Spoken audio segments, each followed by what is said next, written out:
پہلے میں یہ بات کہتا ہوں کہ لئن شکرتم لازیدنکم ولئن کفرتم ان عذابی لشدید. میرے رب نے یہ بات فرمائی، نعمتیں دی ہیں تمہیں، تمہارے لیے ہیں، تمہارے اوپر نعمتوں کو بڑھانا چاہتے ہیں، نعمتوں کے اظہار سے ہم خوش ہوتے ہیں.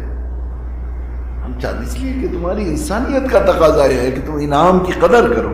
اللہ نے انعام دیا ہے ہمیں، تو ہم لوگ آج ضرور ہر ایک ہم میں سے خوب کیفیت کے ساتھ 2 رکعت نماز صلاۃ الشکر پڑھیں. یوں بھی ایمان پر، اصل ایمان کی تو ٹرین کے لیے ٹکٹ خریدا،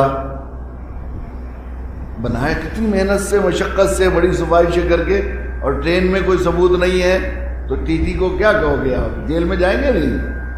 ایمان تو موت کے بعد اصل ضرورت پڑے گی نا، وہاں پر وہاں تک لے جانا ہے. اسے باقی رکھنے کی بھی فکر کرنی چاہیے کہ نہیں، اللہ نے اتنی بڑی دولت دی ہے، اس کی حفاظت کی.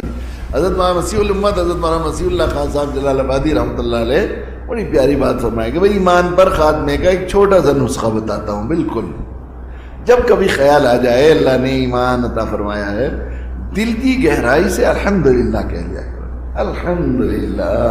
اور اللہ کے نے جو ہے جنتی لوگوں کی دعا بتائی ہے، وہ اللہ کے نبی صلی اللہ علیہ وسلم نے الحمدللہ الذی ہدانا لہذا وما کننا لنہتدی لولا ان ہدانا. میرے اللہ آپ کا کیا کیسی تعریف بیان کی جائے کہ آپ نے ہمیں ہدایت عطا فرمائی، آپ نے ہمیں ایمان دیا. کتنا تو کبھی کبھی صلاۃ الشکر بھی پڑھنی چاہیے. آج ہم ضرور کیفیت کے ساتھ انشاءاللہ صلاۃ الشکر پڑھیں.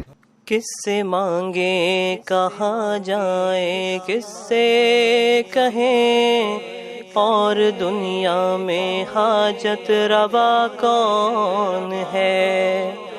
سب کا داتا ہے تو، سب کو دیتا ہے تو، تیرے بندوں کا تیرے سوا کون ہے.